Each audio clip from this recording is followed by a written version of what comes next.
Greetings, Commanders! Welcome to Kerrash Landing, the Elite Dangerous community stream. Commander Kerrash here, and hopefully we've got it right tonight. Tonight's guest, we have good friend and fellow moderator, Ian Phillips. How are you doing, sir? I'm doing fine. Brilliant, we have you. Yeah, So I must apologise to you, Ian, and to everyone else last week. We did try to get you on. There was some technical difficulties, but we got it sorted in the end. So it's great to have you on finally. Thank you. So yes, we were just chatting away about the things that we're going to be talking about tonight, and exploration is a hot topic, so we will get straight onto that. We've also got some interesting news in the dev update.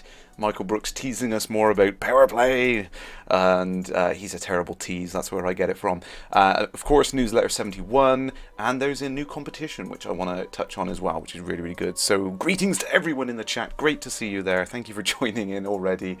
And yes, at some point I will get onto my tweet. I'm sorry. I love you all. I really want to tell you, but I can't tell you. Oh, it's so painful. So Ian, like I said, we were just talking about some of the exploration things. So why don't you tell us a little bit about what you're involved in at the moment? Right. Well, I'm part of the First Great Expedition, which is trying to do its best. All the plans we made long ago. Ooh, what's that? I'm looking at something big and black there. Oh, it's a planet. I'm watching Kerrash's stream at the moment. So our latest effort is to try and map out a region of space that is off limits, and it's the Rengor system. Region of space, and there's a whole area that nobody can actually get into. So we thought we'd go out there and map it with a group of people. Well, that's what we're busy doing at the moment. Yeah, it sounds really interesting. I'm going to try and bring it up on the screen really quickly, in case anyone is not sure where it is. But I've been really interested about it because I found a couple of little areas that I found myself that are off limits. They require an unknown permit that you can't currently obtain. And it's intrigued me as to what they are. You know, they're placeholders for future content in the game. I know that much. But what exactly is going to be there, we just don't know yet. So what you were saying earlier on is that the idea of what the First Great Expedition is doing is mapping out that region so you can see the boundary of what systems can be explored and which ones can't. Yeah, that's right. So I'm really intrigued to do that. And so you've got a whole bunch of tools and things you said that you're using to help map that region out. Yeah, so some of them are members have made. Well, what they've done is they've made something that will make a 3D map of the galaxy. Right. Okay. But you have to enter in the star, so you have to enter in a name. But in order to get an accurate positioning, three-dimensional positioning, you have to give up a number of distances between where you are and different sort of pointer stars or anchor stars. Oh, okay. So like a triangulation of where it is in three-dimensional space. Right, exactly. Okay. So it's not just triangulation. Sometimes you need to put 4, 5, 6, 7, 8 in before it'll kind of accept it and say, oh yeah, and now I've got it pinpointed. Right, okay. Yeah, that makes sense. Yeah, so, okay, which is it's a pain in the whatever part of your anatomy you care to name if you've got to do 6 or 7 every time you want to actually pinpoint one star. It's just very, very time consuming. Yeah. But what you're saying is that by doing this, it allows you to, externally from the game, you're mapping that whole region in 3D so you can see what area, what sort of shape and size that area is that can't be visited. So I think that's really interesting. I love the fact that the community is kind of clubbing together to do that kind of thing. I think that's really interesting, and it just goes to show how creative everyone is in the community to come up with these things that people want to do. I think that's really, really awesome. Yeah, I was actually quite amazing when you put in. I've put in 8 systems tonight. So every time I put one in, I'm sort of looking at the 3D maps. It's a little bit more. Yeah, because I'm actually trying to figure out which direction I'm going around this thing. so I can actually plan it a bit more. But Yeah, yeah, absolutely, and that's the thing I was saying, wasn't it? Was that it's kind of difficult. How do you get to that point where you know that you're not doubling back, or two people are mapping the same region or something like that? It's kind of difficult to collaborate. But this sounds like this tool is really really helpful to that. It it's helps you. actually very helpful because Yeah. you can see if you're in an area that has no other stars already mapped. Right. So basically, you can see that you're in a virgin area or virgin part of the Place shape being we're mapped. actually. Yeah, yeah. Well, that's interesting. So XRG47's got a good question there in the chat. Has anyone mapped human space in the same sort of fashion so we can compare? I don't believe anyone's done anything like that. Yeah, in this 3D thing, the human space is all mapped, and Oh, excellent. it's a huge. Each star is white. Yeah, yeah. So there's just a huge blob of white. So Yeah, I can imagine. I can imagine. it's kind of sort of vaguely egg shaped, but Yeah. it's kind of it's all the stars in there people have done, and it's just a blob. Right, right. Excellent. And Snow Imp's just saying now, is it ED Discovery? Is that the name of the tool? Yeah, that's the one. Right. Okay. Oh, that sounds really really awesome. I want to try and contribute to that. As soon as I get back to anything recognizing resembling populated space, I'd like to get on the case there and start helping out. That'd be awesome. Yeah, right. Yeah, it's a program you have to download, and then there's a web page that you enter all the stuff in, and once you got enough information, it says you can download it, and then it just sends it off to ED Discovery. Excellent, excellent. No, it sounds really, really interesting. Yeah, it's quite, it's incredibly time consuming. So you got, first of all, you've got to be an explorer, then you've got to be a bit crazy, and then you've got to have the patience of a saint or an idiot or something, and then you've got to do it like for a couple of weeks on end, which time your brain is actually fried. Well, if there's anything I've learned from doing exploration over these last couple of weeks is, patience is a virtue. It is, it's taken me about 12 days to get to Sagittarius A. Somewhere in the region of about 2 or 3 hours on average. Some days I've done a lot more. I mean, on the last weekend after the stream, I had a friend over and I stayed and did as many hours as I could squeeze in. And exploration requires patience. I think that's the key thing.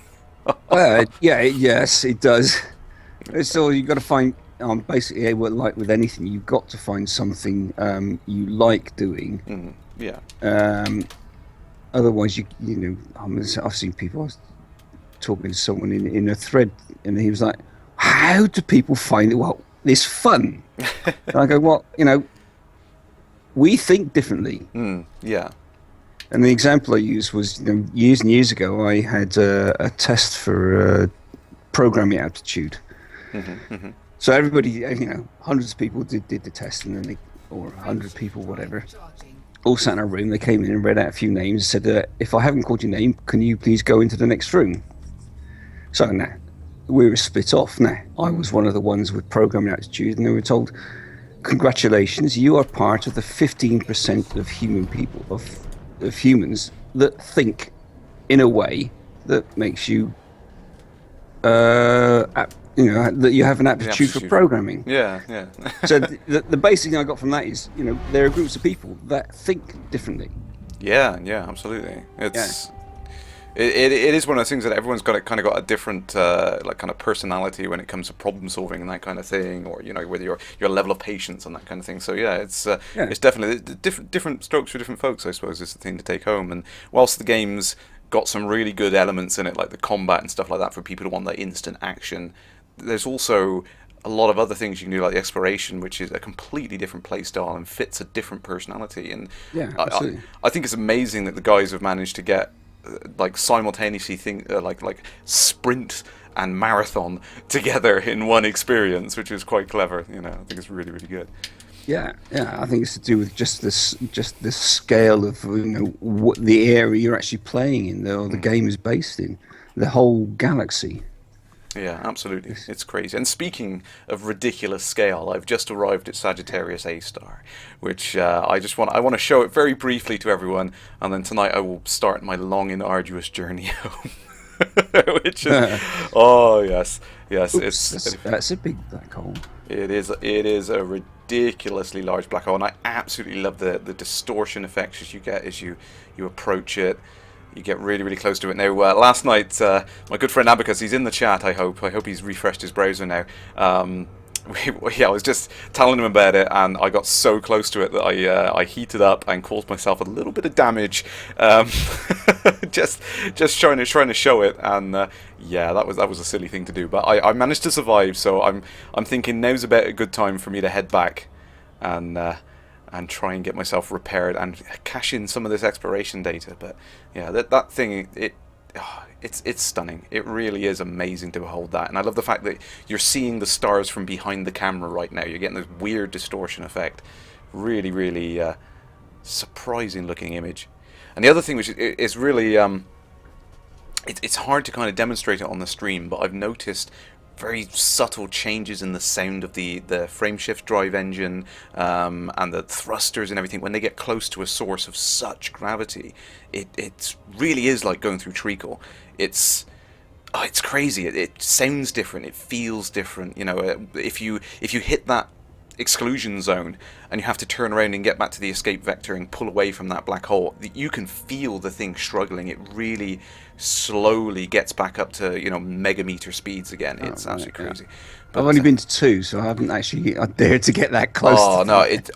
This is the second black hole I've been to be honest. I mean, I visited the Great Annihilator on the way, and then I went to this one, and yeah, it's scary. I picked the 2 biggest, scariest things in the game to go visit first, which is absolutely crazy. But yes, I will plan my route back now. I will head back to populated space, I believe. Let's pick off some things. So yeah, whilst I am finding a route, let's get a route planning. Okay. What I have found, which is a little bit of a problem, I must admit, but planning a route with this density of stars, it is problematic as it stands at the moment. It really does grind the game down to a crawl whilst it's trying to calculate things, which is a shame really, but I can see why. I mean, when you look at the sheer volume of data you got here, it's crazy. Yeah. Absolutely crazy. So you just pick out one type of star and try and map a route across that one type of star. Yeah. So that's what I've been doing so far, because what I found is that the navigation computer, it doesn't seem to care whether or not I've selected the different types of stars, which is a shame. So I've got the filter on the left hand side of the screen there, which everyone can see. I've ticked off everything except F-type stars, because they seem to be abundant enough but not too dense that you can't see the screen for red dots. So I just interrupt you for a second. Yeah, Mad Dog's asking if you found any Earth-likes. Yes, dog. Yes, and I'll give you the coordinates so you can go and pee on them. That's okay. There are Earth-likes out there. I know you've been so incredibly unlucky. You found the other 99 out of the 1,000. Because I think that was the estimate. There was roughly 1 in 1,000 were Earth-like planets out there, and Mad Dog's just so unlucky he hasn't found any. But he's there. I have found some. Don't worry. So what I've done is I've ticked off all of the stars except for F-type, and I've just so I can see what I'm clicking on. But unfortunately, the navigation computer still picks any kind of star, which is, to go to. But they're so dense out here at the moment, it doesn't really matter. It seems like every other jump is scoopable anyway, so it really doesn't matter. It's so many stars out there. So whilst that's trying to calculate a ridiculously complicated task right now, I do appreciate the program going into that.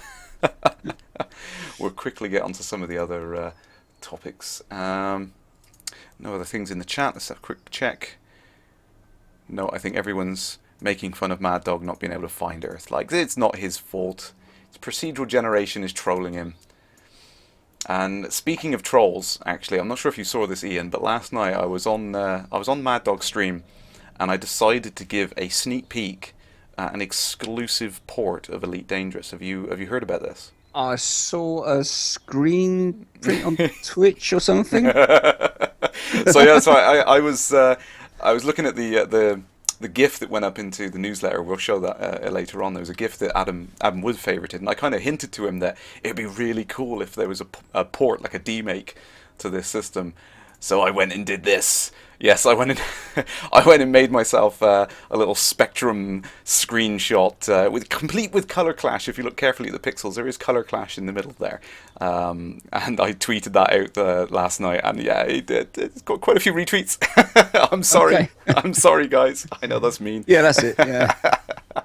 But yeah, no, I thought it would be quite funny, and Adam Woods loved it. I know it was something we were joking about, but it was I had to do it. I couldn't resist. That's quite fun.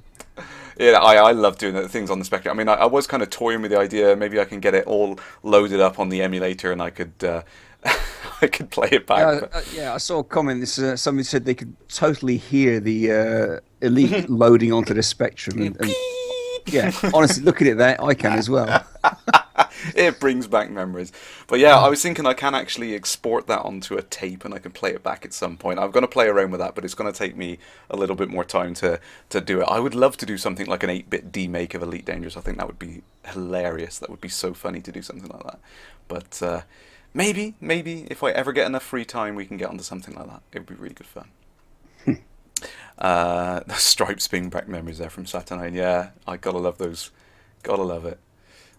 Does bring back memories. So I want to give a huge shout out actually to a very special person in the chat right now, and he knows who he is, and I don't know whether he wants me to make it publicly known, but I think he's awesome. The observant among you would notice that tonight I am wearing some epic headphones. I mean, these things are amazing. I really did not know what I was missing until I got these things.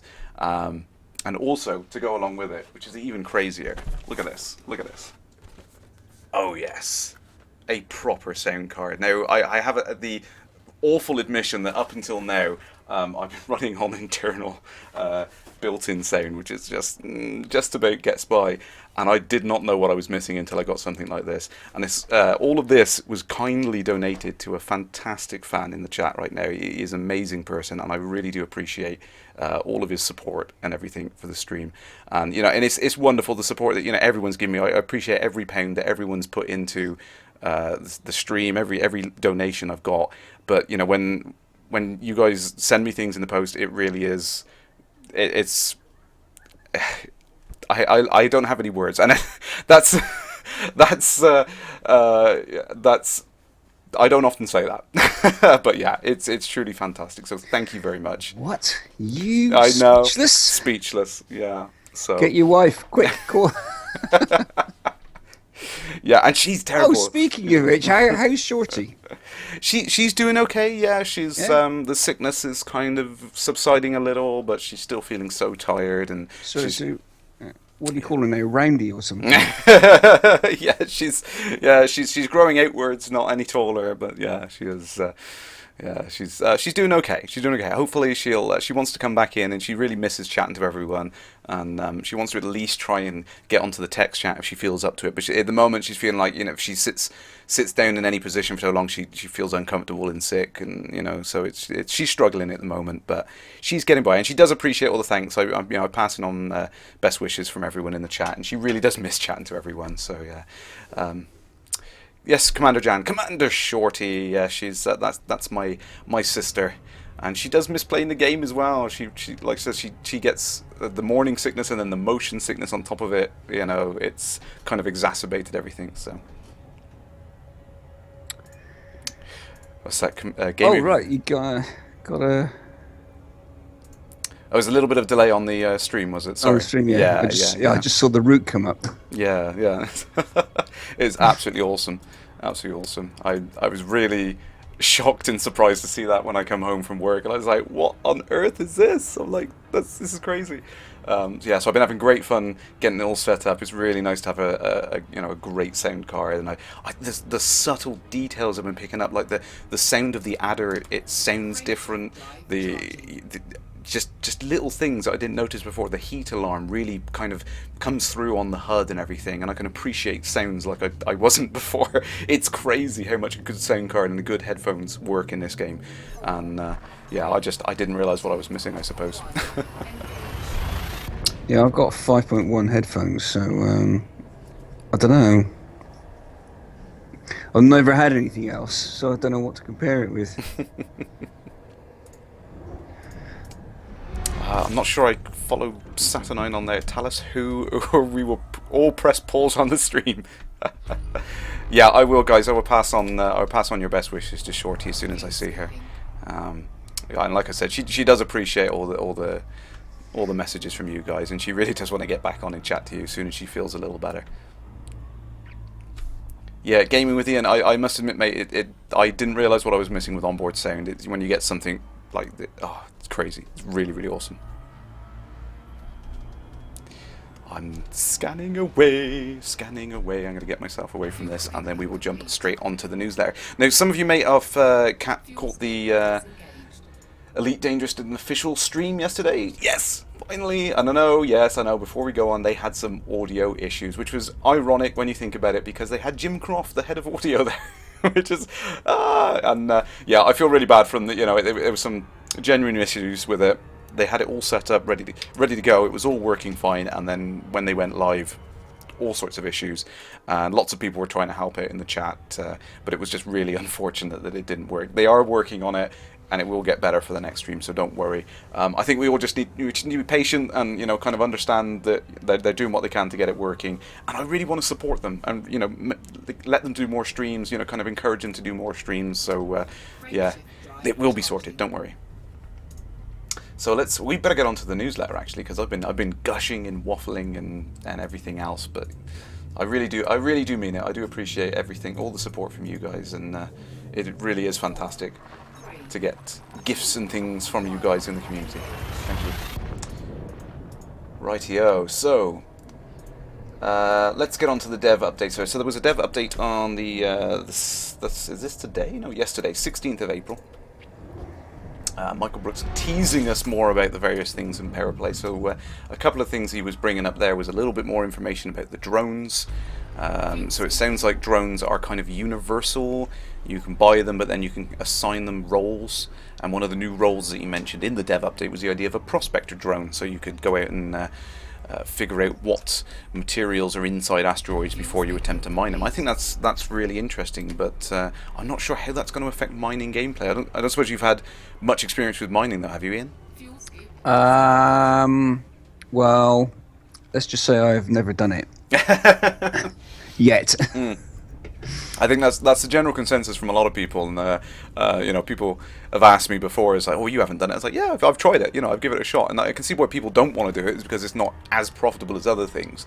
And if you're playing the game, a lot of people just want to, they're playing to make the cash and get somewhere and do something like that. So there's not a lot of incentive to do mining yet. I'm hoping that this allows mining to be done a little faster. They speed it up. Well, it sounds like it from if you read that. It's more money, faster. Yeah. So it's actually going to bring it back in, more into line with the other ways of or the main money making things. Nothing's going to catch up with trading, but no, and that's the thing. I mean, I don't believe that all routes through the game have to be equal. But they do have to kind of be close enough that there's enough incentive to try each one of the things out, I think. Well, I think, yeah, you need to be able to try it, but, I haven't done much apart from a little bit trading and exploring. So, I've been playing since Gamma, and I've got, I've got about 13 million. Wow, cool. That is absolute peanuts. I know someone who's got over 1 billion, grinding to get up to 2 billion. Yeah. No, it's that's. I mean, it kind of. It's different gameplay styles for different people, isn't it? Some people want to do that, absolute push for the maximum they can do. Some people just want to potter along and, just do what they enjoy. And I think it's wrong for the game to be too equal in all respects. I'm glad they balanced it a lot in 1.2, where combat is now, it's enjoyable and it's profitable enough that you can do it, enjoy it, and you're not beating yourself up and losing money from like repairs and things like that. Yeah. That But was yeah. always the problem for me in Yeah. beta. It's just that, It was for a lot of people, and I struggled with some of the combat scenarios as well, because when it was just a few small ships, it's okay. When you start getting to the bigger ones, you really struggle to take them down and not take enough damage yourself that you ended up losing all your profit. It wasn't worthwhile, particularly in the bigger ships. So I went up to some of the bigger ships and was fighting with them, and then I was like, you know what, it's just not worthwhile. I'm going to go back down to a smaller ship because the repair cost was just crazy. So it's the balance is something which will constantly change and alter, and I think new features like the drones coming in will really help a lot of different sides of the gameplay, I think.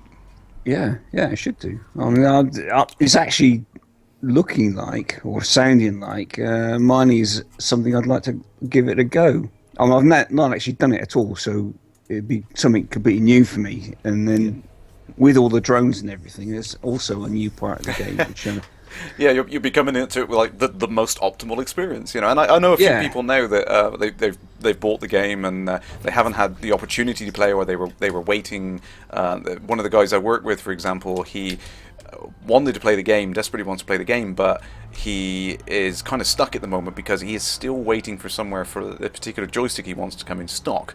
So he decided he doesn't want to play the game anymore. He's done the tutorials, but he doesn't want to play anymore past the thing. There is Shorty! Oh my god, sorry. This caught me off in my track there. She is in the chat. Hey, How are you Shorty, hi. feeling? I haven't had a chance to chat to you today. I hope you're feeling better. We were all just saying we should send you our love to make you feel better. That is Shorty. There she is in the chat. Everyone say hi to Shorty. Hi, Shorty. Yeah, so I was just waxing lyrical about it. The guy I work with, and he's kind of done the combat tutorials and everything like that with the Xbox controller, but he wants to wait for the stick to arrive before he plays the game properly and gets into it. So he's going to come at the game with the advantage of it coming straight into wings, and here you go, bang, and this game's like, oh, it's got the co-op, and it's got this feature and it's got that feature, and it's nothing like how we found it back on the first release. No. Which for a lot of people is like, well, that's actually really cool. Well, yeah, having watched it grow for what is it? It's more than a year now, isn't it? Yeah. So when did I was started in December. Yeah. So the original alpha started in December, and when you started seeing the videos that came out then, and to how the game is now. Oh, it's completely different. It's a completely different thing. Yeah. I mean, I was going over some of the footage from back when they were doing the E3 demos last year, and everything looks different. The HUD looks different. The game feels different. It just, it's crazy how much it's advanced, and that's the cool thing. I mean, when you look at, obviously they're working on the Xbox launch, which is coming up later this year, and those guys, when they get it on Xbox One, they're going to get a really polished version of the game with so much more content and features than what we had from the launch. So that's going to be great. So because it means they're going to get this experience, which is going to be so much better in a way than what we've seen. And it's nice to kind of see people experience it again from those fresh pair of eyes and kind of see it in a different light. I think that's great, because you hear so many things that people are saying. It's like, oh, there's this problem and there's that problem, and oh, we've been waiting so long for this and so long for that. And it's like, well, yeah, because we've been here since day one. We've seen the thing grow and progress for that period of time, so we kind of get accustomed to the cool features which are in there, and kind of push them to the side and don't realize how cool they are. And when you actually see people experience the game for the first time again and see it from a fresh pair of eyes, it's really, really awesome to realize how much is in the game. Well, I have that kind of thing. So I read the forums a lot, and sometimes you read all these. Well, this is crap, and that's wrong. And I start the game out and thinking, are we actually talking about the same thing? Yeah, it's odd, isn't it? Yeah, it's just the view that gets presented in some of the threads with some of the people is that this is an absolutely unplayable, unfinished, ridiculous pile of junk. And I'm I start it up, and I'm looking. Look at that cockpit there. It's like, look at the stars and the planets. And then you go on Twitch and you see hundreds of people on doing it, and they're fine with it. Yeah, I know. Yeah. And yet, I sometimes get that kind of dichotomy of looking at the actual game and then reading some of the stuff on the forums is I can't match them. Yeah, It's I know what you mean. Yeah. It's crazy, and Dobbo's got a good point there. It's like think of the Dobbo's learning. got a good point. Yeah. Oh right, okay, I'll listen to it.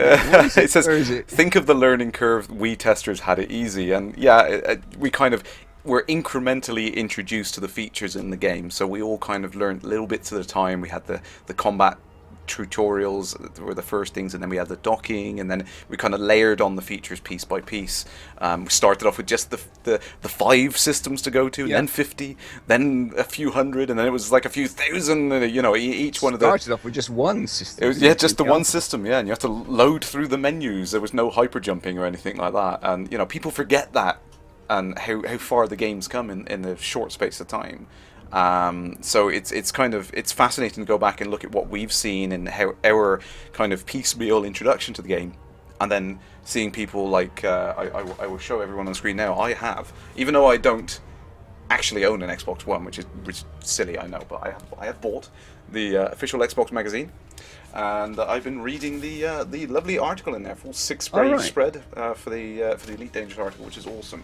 But there's some really nice little pieces in there. Like I said, coming from the point of view from someone who's kind of new to the franchise and everything else, has heard of it but has not really played it, and how people playing Xbox and console gamers in general are kind of approach the game and what they might find interesting and fun in the game. And it's nice to hear it from someone else's point of view who's really getting into it for the first time and is really enthusiastic about it now. And that's the kind of feeling that I like to foster in people, and like where I'm helping out the shows and everything, is demoing it to people so they can see it and they can experience it and they get that great feeling of what it means. And you know, the things that we felt initially when we played the earlier games, this is the thing that I want to get across to people.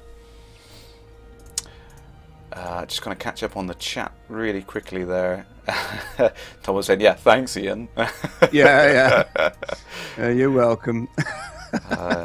Short is keeping everyone entertained now. It's good to see Shorty in the chat. I hope you are not feeling so sick now, because I know you were feeling so... 17, morning sickness. 17 weeks. Should go. It's 3 months, isn't it? It should go over. 17 weeks? Yeah. It's starting to pass, I hope. Hopefully, if you feel up to it at some point, if you're not so exhausted, maybe we can get you... Baby chat has got a bit distracted on the stream there. Well, it's nice to see Shorty. He's feeling better, that's it. The ship is yeah, it's not too bad. It's not too bad. It's a little battered and beaten and bruised. I've been flying across the galaxy, and you just missed the best part. I've just flown away from the black hole at the center of the galaxy. I'm sorry, you missed it, Shorty, but you can always catch up the video. I can show you some video later. Shenray, good question there. Hi Kerrash, how have you found the loneliness of exploring? Started to talk to my ship yet? I'm often talking to myself anyway, so it's not much different than a regular day for me. Mindwipe UK, greetings Commander, thanks for joining in on there.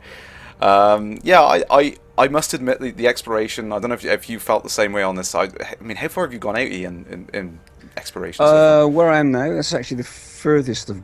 Oh, no, it's not. I've been out to the Elephant Trunk Nebula. Wow. And... see, I passed that thinking, it's like, I really want to see what's there, but at the same time I was kind of racing to get to the center, so... Oh, it's in the... I think that's in the wrong direction. Yeah, I kind of... You just kind of went off and think, oh, right, I'll need to go left at the next star or something. Yeah, just zoom like that, yeah. That's what I mean, as I was going down, I was following the center line of the grid coordinates all the way down, and there was all these little nebulas about 300 or 400 light years off to the side, and I kept looking at them and thinking, that would be so cool to explore, but I must race to the center. Oh, but hopefully one day I will go back and I'll explore some of these other... Yeah, no, yeah, I'm not... I haven't raced anywhere. You know, I just jump and scan the system, and I don't have an advanced, you know, like you've got. Oh. You just kind of press the button, you go space fart, and boom, everything is there. Yeah, I haven't got one of those, and I'm not going to get one either. Yeah. So actually, well, just I'll answer Shenrei a bit quick. I'll show the galaxy map. Wants to know where I am. So we were talking about this, and I was really interested in the technique you use. So you were using the intermediate or the basic, or weren't you? Was it No, the intermediate? intermediate is a Intermediate kind thousand light second range. Yeah. So instead, so to find black holes, you had quite an interesting technique. Yeah, so I found two black holes, and the first one I found was also undiscovered, which is pretty damn cool. And well, in the normal explorations, sometimes you jump in a system and it's a binary. There's two stars, Hmm. and if you want to go to the second star, you have to quite often travel quite a way. Yeah. Yeah. But what I noticed when I did that was that when you get close enough to the binary star, all right, that's where he is. The speed of the ship as you're flying actually reduces as you approach into the gravity well Yeah. Kind of starts of going the like through star. treacle almost, doesn't it? Yeah. Yeah. Well, yeah, it's you're going down from like 200 light seconds a second or whatever it is, or 200 C, isn't it? It's 200 Yeah. Yeah. Times the. Um, Like, yeah. that just starts reducing. And I've also noticed when you get down to about 30, that's when I can scan and find out exactly where the star is, and you can actually scan the new system. Yeah. So you jump into a system where you know there's a black hole because it says it in the galaxy map, and you have this great big yellow orbital line around the sun. Right. Okay. So you have to stay on that level. When you can show that on the stream. People, I'm actually looking at it now. You can see that, and you go directly as close as you can, directly opposite on that level, away from the sun, Yeah. Yeah. because you've got 2 points. One is the black hole. One is the star. Right. Yeah. So you're kind of like perpendicular to that line, basically. Yeah, that's right. So you're cutting right through the diameter of that of the orbital line, and you just keep going, and eventually, assuming you haven't gone too far off the center, you'll notice that your speed starts to reduce. Yeah. And you start to find that region again where it's the. That's right. Yeah. Yeah. So you're kind of in the gravity well of the black hole. Now you keep on going, and then at a certain point, your speed starts going up again, and you stop, you brake as fast as you can. Yeah. Just try and find that region where it is. Yeah. Absolutely. Yeah, and take a 90-degree turn, and then go off again. See try if it the again. speed goes up or goes down. And if it goes up, you've got to turn around and go the other way. Yeah. And you just keep doing that. Yeah. And So eventually, it's like the black hole is there in the center of a big ball, and you fly through that big ball yeah. to the point where you've gone past the furthest point of it, and you stop and you turn and you try and your best guess, you could try and go into the center of the ball. Now every time that your speed starts going up, you've gone past that point, so you're going further away, so you stop and readjust it. Yeah. And the first time I did it, I was kind of figuring out how it was. It probably took me about 2 to 2.5 hours. Oh crikey! Yeah, just to figure out the. It was like the first time I'd done it. And yeah. Well, that's. I didn't really think about it. I just kind of noticed that my speed was going down. I thought, oh right, I'm in the gravity well. So then I started. I was like 450 light years away from where it was. Or now I was travelling at 450 C. That was it. Yeah. But I think that's an interesting thing. I mean, I love the fact that even without the tools that the game gives you, you've still got the option to kind of manually do stuff. Yeah, you've got no idea how proud I felt of having found that thing. yes, without this button, fire. Yes. And, oh, there it is. Look, Yeah, I'll just away, pop over there. It's 128,000 light seconds away. I'll just go and have a scan of that. It's awesome. It's awesome. Black hole, tick that, you know. And someone did say up on there, I'm sorry I did miss you, but someone was mentioning the idea of parallax as well. And parallax is very handy for finding stars that you don't show up because they show up against the background. That you can see, you can see the stars and the planets. So you can see them moving against the background as they reflect light. But with black holes, they don't reflect anything. So the technique you're describing there, it still allows you to do it, which is really cool. It's you have to use the gravity because you can't see them. It's black. Space is black. Space is black. Yeah. Yep. Well, it's not so much here, and I see that flicking up through the chat there. I was just showing people the galaxy map and everything there, and yes, this is ridiculous. It's so dense here that the sky looks almost beige. You know, it's really, really crazy where I am at the moment. Some good points on here. Oh, Stephen Usher, would be better if Discovery Scanner versions discovered objects of different angular size rather than absolute distance. And that's an interesting idea, that larger things are easier to spot than smaller things, for example. That would make exploration a bit more challenging. Yeah, I don't know. Yeah, well, they are. And if you're using the parallax method, you get a gas giant with a they're much bigger. Yeah, with a load of moons. I was still a point of light, but you got the moons around it, and it's kind of it's this big thing that's moving across the screen. You think, oh right. Yeah, exactly. Quite a few questions. I'm going to try and catch up really quick on it. Montauk said, every time you explore, you cannot think about how cool it would be once you can go EVA and land on the planets and stuff. Yeah, that's what I mean. I'm looking at all these planets and all now, and you just think of the sheer scale of what this game will be when every single thing could be landed on. It boggles the mind. It's crazy. Shanare, do you think I'll be elite in exploration when I come back?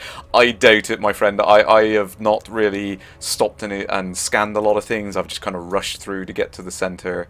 But I might scan a few more things on the way back. Who knows? I am scanning a few more things now because it's just too tempting. This system was virtually nothing but terraformable planets. So, gaming with Ian, look at all those stars, and people believe there is no other life in the galaxy. Yeah, it's crazy. The sheer density, the probability alone must dictate that there is life out there. It's crazy.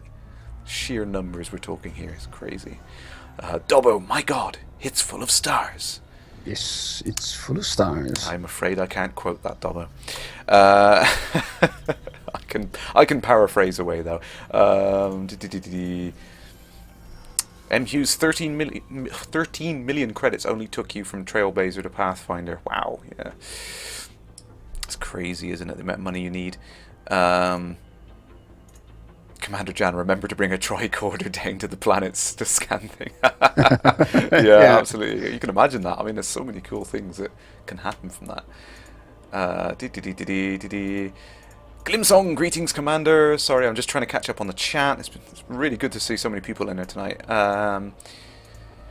Mindwipe, you found that using the map correctly, you can explore successfully and get some good finds closer to known space if you thin out the... If you think in 3-dimensional as a galaxy map. Yeah, I found a lot of things. I managed to get a lot of first discoveries because instead of doing what most people were doing, kind of going out along the plane of the galaxy, I just went straight down as far as I could go and found some pretty cool stuff out there. So, what I often do is if you've got a well-known or a favourite destination, I'll go out to the side somewhere. Yeah. And then take the route in. So you're not going on that main route. So you go 5 jumps, 100 light years or something. Yeah, I know what you mean. To one side, and then you got a completely different route in, and then.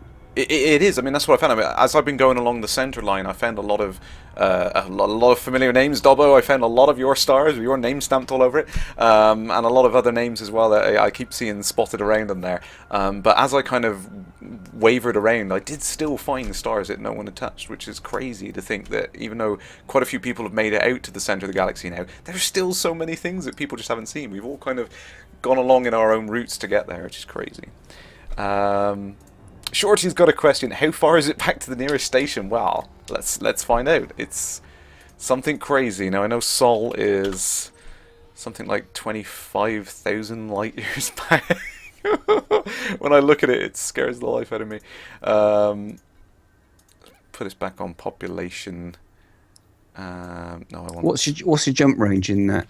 Jump range, I mean, I'm getting about 27 light years on here, which is not too bad for a little ladder. It does the job. It's better than my Cobra. I've got 22, 23. Yeah, it's not a bad little ship. I mean, for what it does, and it's quite cheap. It's, it doesn't cost a lot to repair it and recover it and everything like that. So I thought it would, for the biggest exploration trip I've decided to do so far, I thought I'm just going to get the cheapest option. I could have went with an asp. I did have an asp parked up, but I thought, you know what, I'm gonna get the cheapest thing and have a go. If it all goes horribly wrong, then it's not too bad. There we go. So about the closest station I can find is about 25,500 light years away. That's insane. It's much further than I've ever been. Oh, it's crazy. It's crazy. I wouldn't recommend it unless you've got an extreme amount of patience, I think.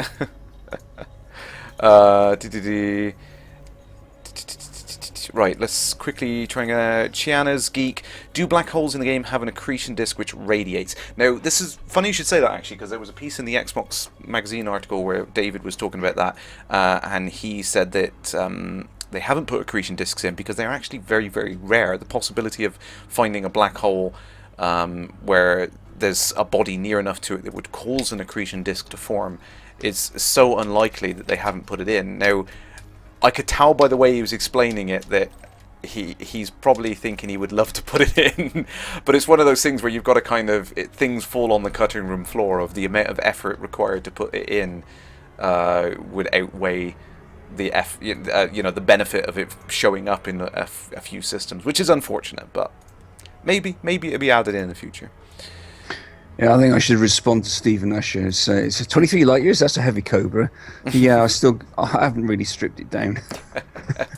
Yeah, I mean, it's still got I've still got my lasers on it. I've still got the cargo pods in it and stuff. So yeah, it's amazing what you can do with it when you kind of gut out a ship and drop it right down to the bare minimum. I'm really struggling to catch up the chat tonight. Sorry, guys. Saturnine, so to get more detailed, you need to get closer and scan with the... this is the detailed surface scanner, which I have equipped. So the advanced discovery scanner lets me discover things at basically an infinite range, anything within a system. And then I have the detailed surface scanner, and if I get within a certain range, it's a different range based on the size of the object, but then I can get a better scan of that body, and you get a lot more money when you hand that in.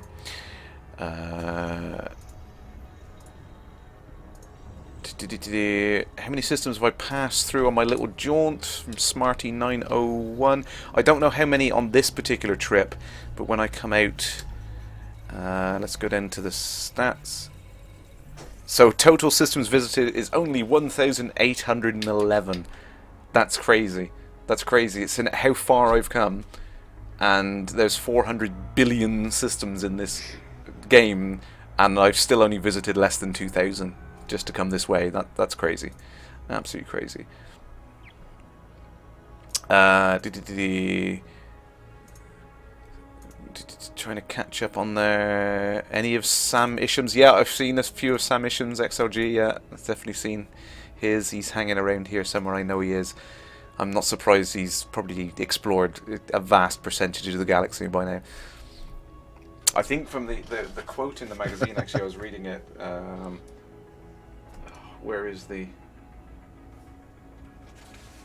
And I've lost the point on it, but I think the statistic was something crazy, like a 10,000th of a percent is all the locations that everyone's discovered so far, and that's not necessarily going to every single body in that system. That's just what systems people have visited, which is like what? Yeah.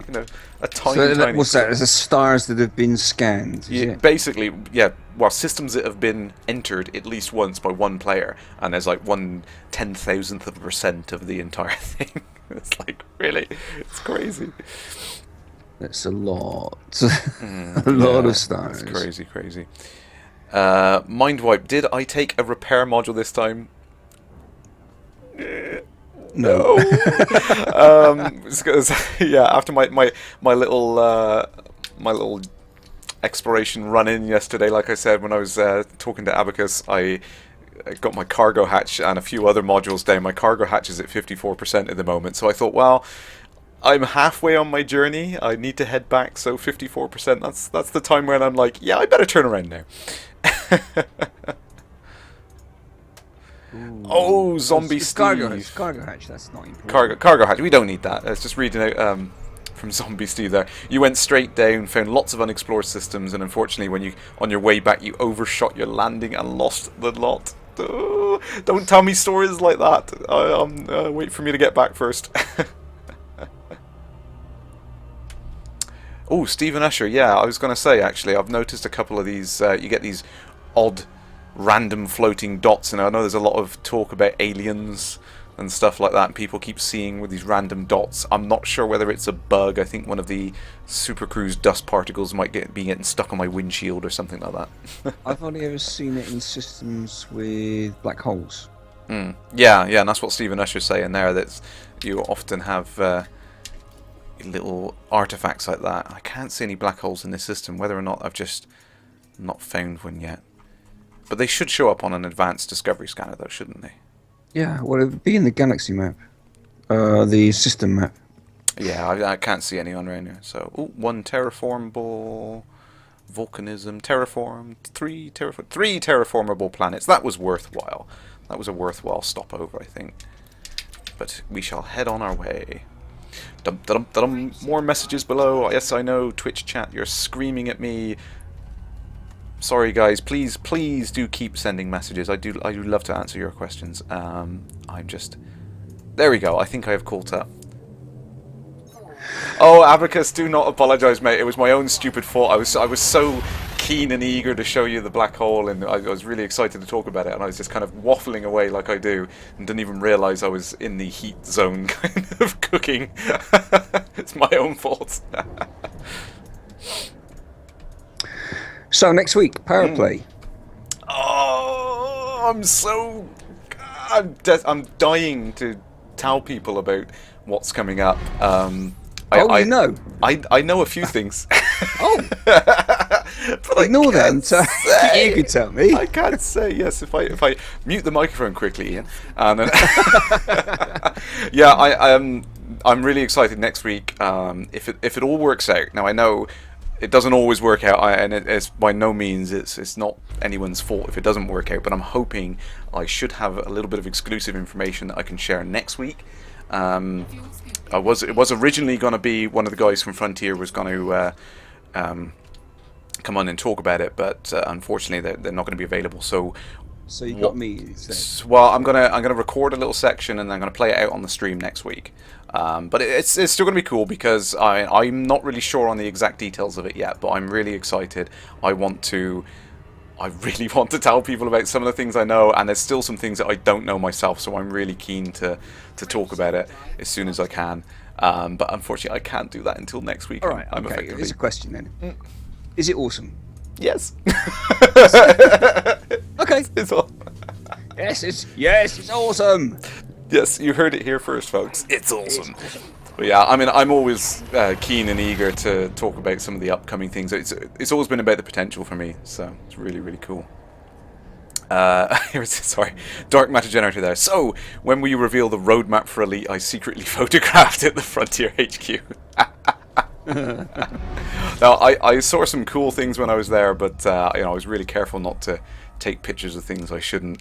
And I huge props to the guys out there. I mean, they really want to share all of the cool things they're working on. They've got so many awesome things they're playing around with at the moment. They really want to tell us. They're really keen and eager to share that information, but they can't, because they know if they put something out there and it gets misinterpreted, or people don't like one thing, or it doesn't end up going in at the time that they think they can do it or anything. You can imagine these things play out in their minds, and it's like, we've got to be absolutely 100% sure that we can hit a deadline and it's going to go in and everything like that before they can actually make an announcement. So you've got to appreciate that the guys desperately want to show us the cool things they're working on, and some of the awesome things I've seen as well. I mean, I've seen the concept art for the Thargoids and things like that. Yes, what? I know. Oh. I know. But it really pains me and it pains them. I mean, they ultimately want to share this information. They're really excited about it, just like we are as well. They want to share it with us, guys. They want to show these cool things, but they just can't, because if you release it too early, you end up with all sorts of problems and things like that. So we just got to be patient and keep supporting them, really, and know that they have the best interests of the game in mind, and they really just want to do the absolute best they can and be absolutely positive that what they put out is like AAA quality before we see it. So just patience. We will see awesome things very soon, TM. Okay. Yep.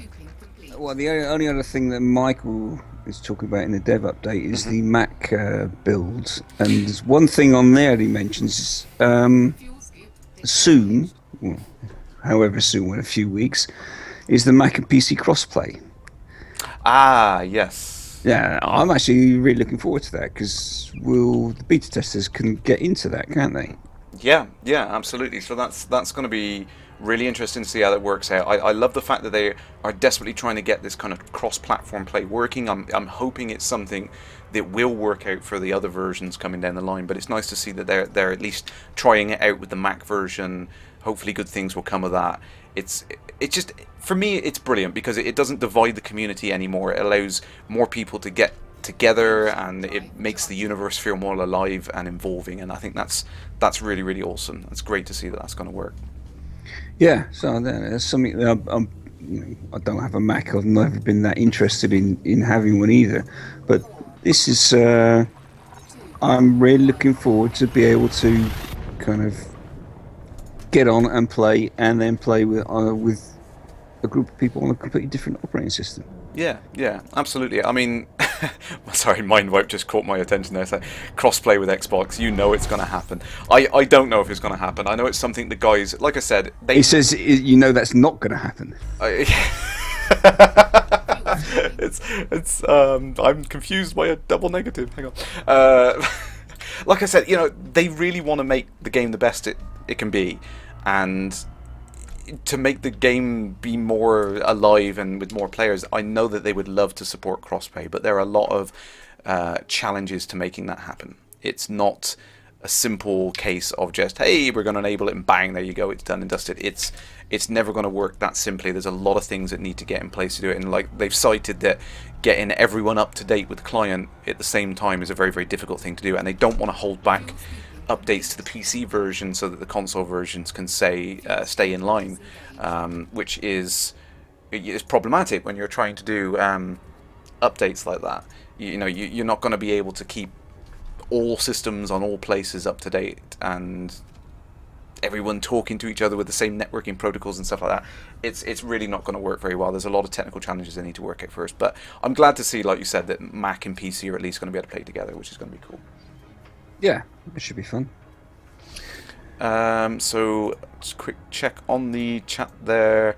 M. Hughes, you don't understand the Steam key. Oh, no, we're not going to bring Steam keys about again. Steam keys. No, we won't bring that back up again. Abacus, just wondering if there was a huge influx of new commanders to the official forum, as we didn't notice anything special on the German forum. I think there was. I mean, we're seeing quite a high turnover of new commanders on the forum, aren't we, Ian? Every day there's like hundreds, I think, isn't there? Hundreds of new people signing up for the forums every day. Yeah, you actually need to get some figures. We'll have to ask Brett how many actual accounts are on registered now. We can get some stats on it, definitely, but I think the flood of new players from like Steam as well has really boosted the numbers there, which is great to see as well. And I can say, we are so close. We are nearly at 500,000 commanders that have bought the game. So close. We need a few more people to get out there and do it. But no, it's great to see such a flood of new people come into to the game and enjoying it and everything. It's awesome. Tech NTX Crash, do I work at Frontier? And if so, what do I do? You've seen me on many of the videos. It's... No, he doesn't. I'm not on the payroll, but it's complicated. Basically, they spotted me kind of evangelizing the game early back on, talking about things in the Kickstarter. I was really keen to share stuff about the game, and I was just incredibly lucky. Like, I can't even comprehend how lucky I was. They picked me out and said, hey, we've got this idea to run this ambassador program where we bring in members of the community to help us out at gaming events and things like that. Would you be interested in doing that? And I was like, yeah, sure, I'll give it a go. So I kind of got together to them and started talking about how we would do it, and if I could think of anyone else who might want to do it as well. So I put some suggestions for other people and stuff like that. And it just went from there. Next thing I know, I was at the BAFTA events, I was at E3, I was at the premiere event demoing the new capital ship and all that kind of thing. Crazy. My last couple of years have been insane. I've just been really lucky. Did you go to? I saw in the newsletter they just announced the one in Cologne. Yes. So that was something I was going to get on. Yes, they are going to Cologne again. Woohoo! Awesome. It was amazing fun. Last year. Oh, you went there as well? Yes. Sorry. Yeah. No. I feel awful. It's not actually for that far. Well, not far. It's a 4-hour drive. But I think I'm gonna go. Oh, are you? Oh, excellent. Well, yeah. I only just read it, but I think, it's 4 hours. It's like, that's close. I don't have to get on an aeroplane. That's not too bad. Yeah. But I feel awful because it's like I feel so incredibly lucky that I've been invited to all these things, but I want other people to be able to do that, which is why I've kind of put forward loads of people's names and suggestions and stuff for people who want to do it. So hopefully they will ask some more ambassadors again. I'm sure they will. I'm sure they want more ambassadors. Yeah, I'm sure. Well, they have it every single. A lot of people are saying that now. Yeah, Kerrash is super nerd, close friend of the Frontier family. Yeah. They do treat me really, really well. Actually, I don't know what I've done to deserve it, but no, they are fantastic. They really have looked after me, and I love helping them out. I mean, they're great people, and I know I've been known to upset a few people when I've got really defensive of them, but if you met them in person and you knew that they were as genuine and honest as I know they are, then you would understand why I get so upset when people. Story. Yeah, go on. Lakon. I was on the front desk, letting people in. Yeah. I remember. Yeah. And eventually I got some time off, and there was this group of people just sitting around at a table on their own. So I went and sat down with them, and then I discovered because there's one person I knew, and that was Michael Brooks. Yeah. So I sat down at the table, started chatting to them, and it turns out I was sitting right next to Mike Evans. Yes. So when I found out it was Mike Evans, I shook his hand. I said, I don't care what anybody else says, you did an absolutely brilliant job, because I started the game up, I got my joystick, the X52, and within a minute I was flying. Within literally 60 seconds I was flying that spaceship, and it was just straight out of the old Elite. Everything came flooding back to me. Felt the same. I knew just instinctively how to control, and it was just absolutely brilliant. Whatever else, he did a fantastic job on getting that. And I told him, he was kind of like,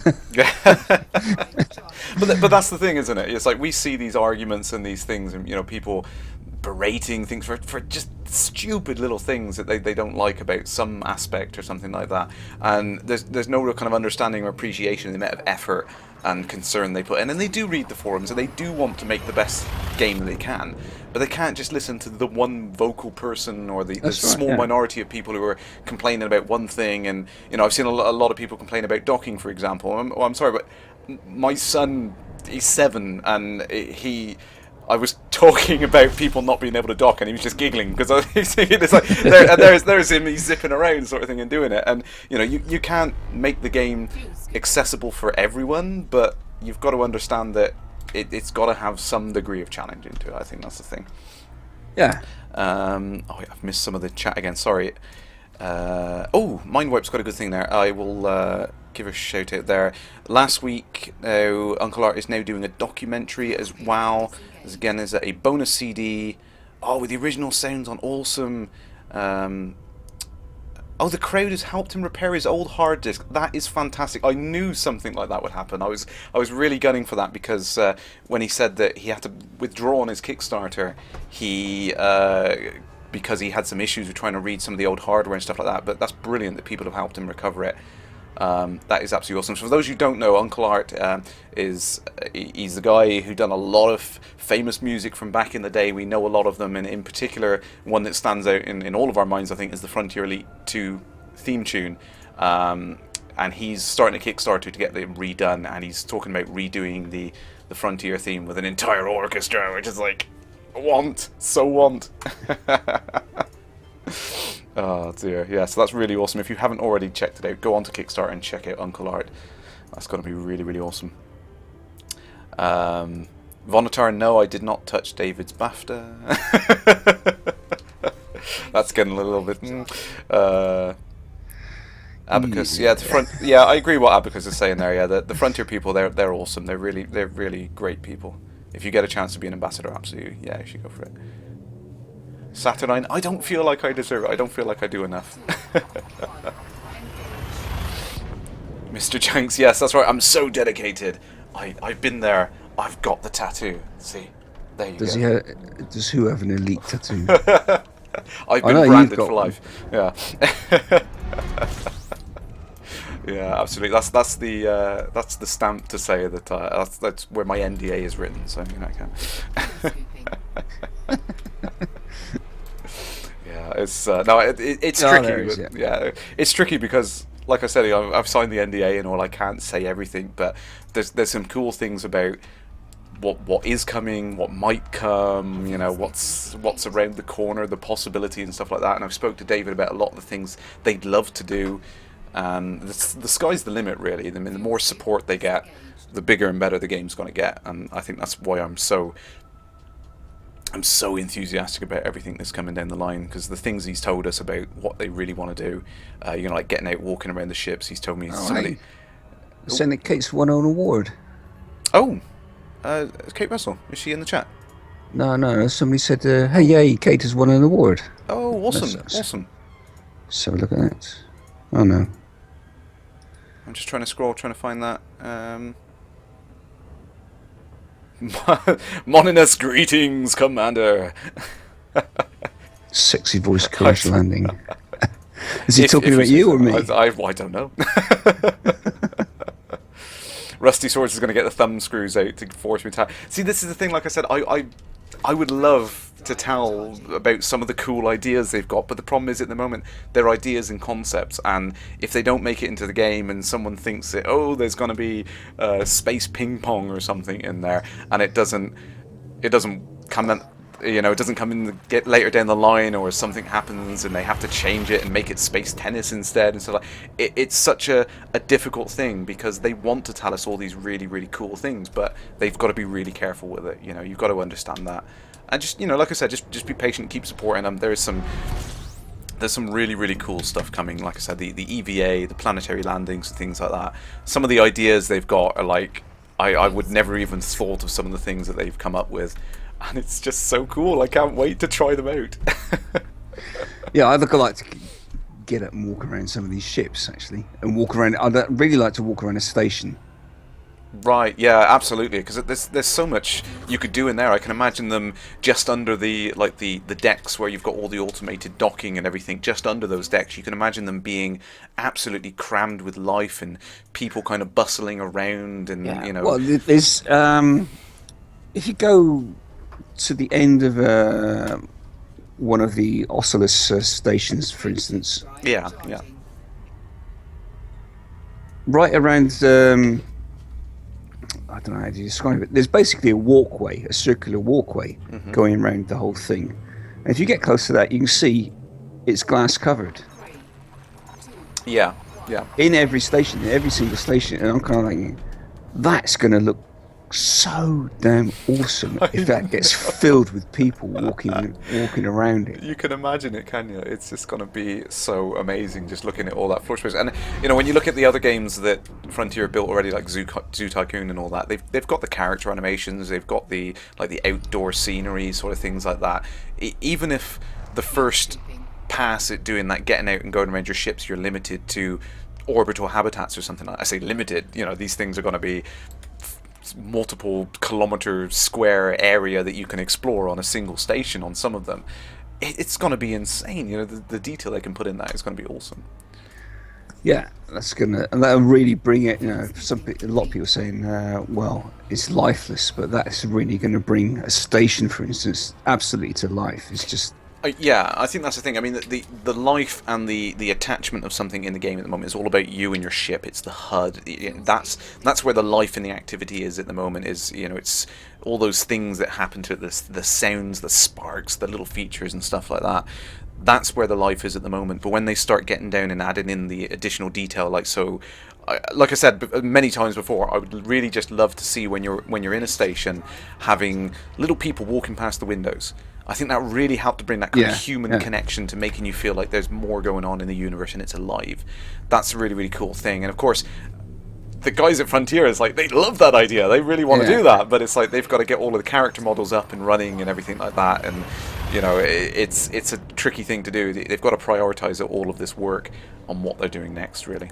What blew my mind once was I went right up to the end of the station and started in one of the struts. There were lights, so I went and had a look at that, and there are apartments in the struts, and in the apartment, on the windowsill, there are pot plants in the station, and I'm like, wow, really, yeah, really, absolutely. It's all kind of repeated. Yeah. But it's there. They've got that kind of template for what they could do. Wow. I am stopping to scan this. Sorry. Distraction. I think it's an Earth-like mad dog. Sorry if you're watching. I'm going to pee on it first. But yeah, I mean, that's the sort of thing that I really, really love, is the fact that there's these crazy details that are in there already. And they're just template placeholders at the moment, but as they start to layer on the expansion packs and the features, they can start to just dial up that level of detail to 11 and start layering it down and down. And that's the beauty of procedural generation, is you can take that little placeholder pot plant thing and then make it like a variety of different plants or bookshelves and things like that, and you can start to just layer on functional details and make it look just awesome. It's just going to be much more than you could do hand cranked. Yeah, it's just awesome. But I don't think I'd like to live in one of those things, because suddenly you got this damn cobra peeking in through the windows, flashing the headlights. And everything like, whoa. Let's hope the apartments have shields. Blinds or something. You just bring them down. Sorry. Mindwipe Crash. Right now, this game is Elite with some multiplayer elements. With planetary landings, it will be Elite 2. We need to be patient. Yeah, Mindwipe, you've got a good point there. And this was one of the things I brought up early on in the Kickstarter, saying, because I was really keen to make sure that it had planetary landings, and they kind of cautiously said, yes, we want to do that, but not initially. And I was a bit concerned when I first heard that, thinking that, is it really going to be enough? But yeah, I mean, absolutely, they're layering on the features. They've got to Elite. When we can do the planetary landing, we're going to be back to where we were on the Amiga, but with crazy detail and purpose for being there and everything like that. And that's going to be really, really awesome. And then it's just the sky's the limit then. Or the galaxy is the limit, I should say. The galaxy is the limit. There's so many different skies out there. Absolutely. Yeah, Harbinger, I mean, that's kind of the point I'm getting to there. Yeah, there's people which are unfortunate that they just don't understand the process of how this works and everything, and what Frontier are attempting to do, and they've kind of got to the point where they've made a bit of a hostile environment, and it's really put Frontier off trying to share things with us, because they're now so concerned and cautious with what they're doing and saying. They really want to tell everyone, but they just feel like if they do it, it'd be taken out of context and things will go bad. I mean, look at everything that has happened in recent weeks. Just the simple little things, like they've done as many ship skins as they can. So you've got the color packs, and everyone blew up because, hey, there's no anacondas. Oh, you're not treating everyone fairly. It's not fair. Blah blah blah. And it's like, geez, it's like they are trying to put this content in for you. It's like, cut them some slack,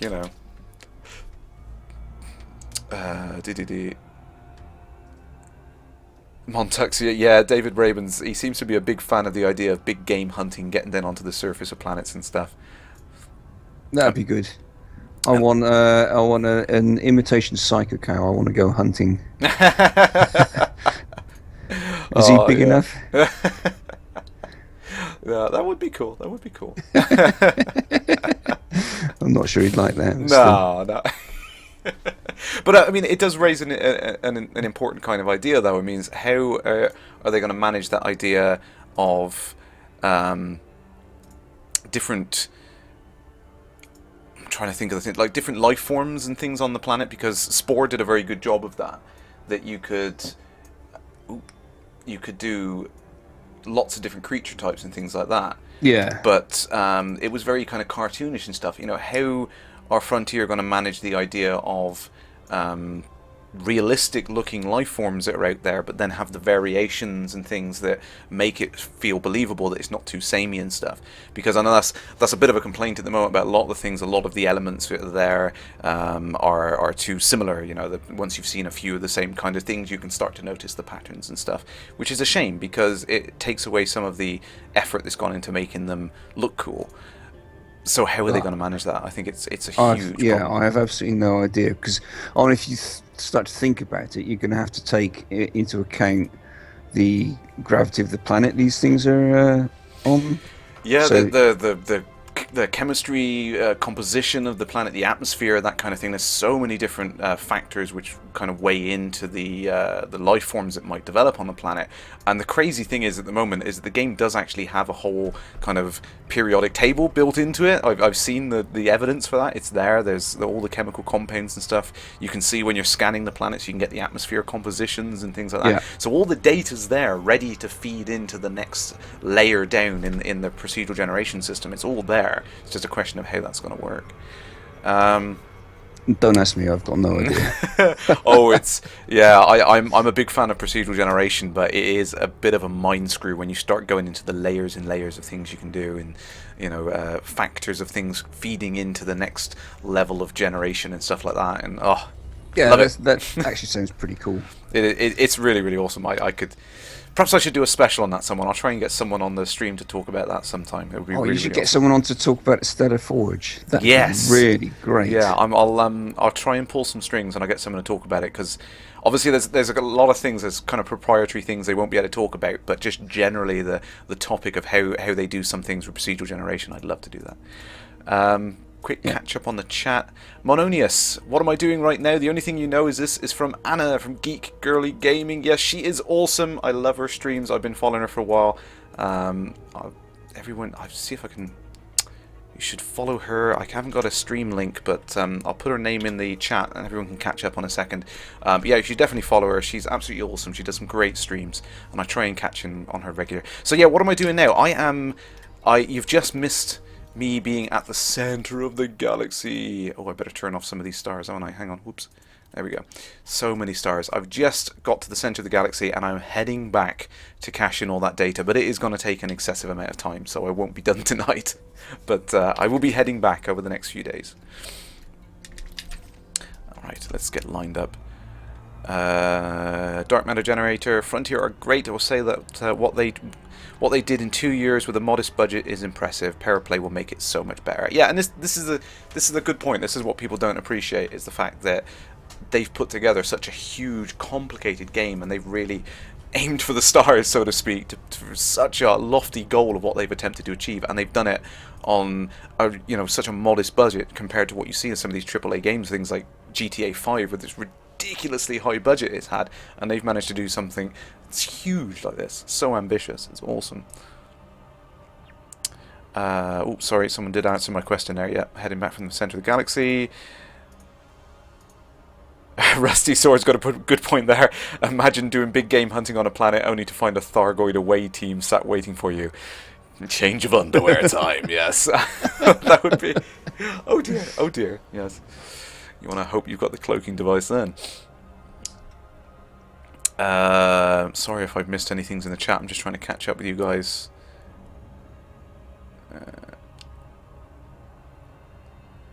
Saturnine, who invented the procedural generation? If you're talking about who built it into the Cobra engine. It's difficult to say, but I know there are routines in the game which are still in use from like the mid to late 90s. So there may still be some algorithms in there that David touched many years ago, but he didn't have a lot to do with the engine for the this game. So thanks, Abacus has got it there. That's Geek Girly Gaming's link there. Obsidian Ant. Sorry. Very much looking forward to planetary landings. Do I ever worry that it won't turn up? No, I don't worry that it'll turn up, because I've spoke to them and I know what concepts and prototypes and stuff they've got already. I know it's there. It's just the guys are trying to make it as good as possible. So they want to get it done as soon as possible as well, because it's going to be a great thing to put in the game. It's going to be such an awesome selling point, and I can't wait to get it and do it and land on planets. It's going to be crazy.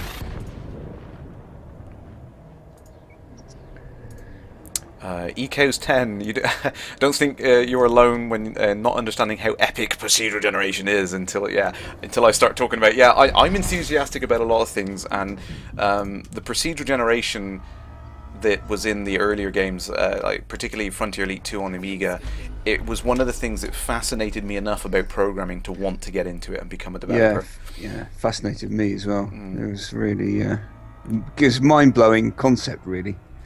Yeah, at the time, it's crazy. And I remember in college, for some of my work I was doing it, I managed to sneak in some little projects and stuff. It was like, it's supposed to be making a WinForms application which did something simple, and it's like, I generated a picture of a galaxy with a little algorithm sort of thing. And it's like, and it was just my excuse for toying around with the ideas in my head from playing Frontier and how it would be possible to do these kind of things. And it really is fascinating how you can go from just basically a set of patterns and just pumping numbers into it and getting random stuff. And it's the thing I love about Minecraft as well, is when I do fire up Minecraft and play it, I don't often actually do any of the gameplay style things in it. I just wander off the landscape and look for interesting formations of blocks, It's just, it fascinates me. It's really interesting how it all works and comes together. Frameshift drive charging. Mind Right. White. Oh, sorry, Ian. Yeah, go ahead, mate. No, okay. Well, you've talked for long enough.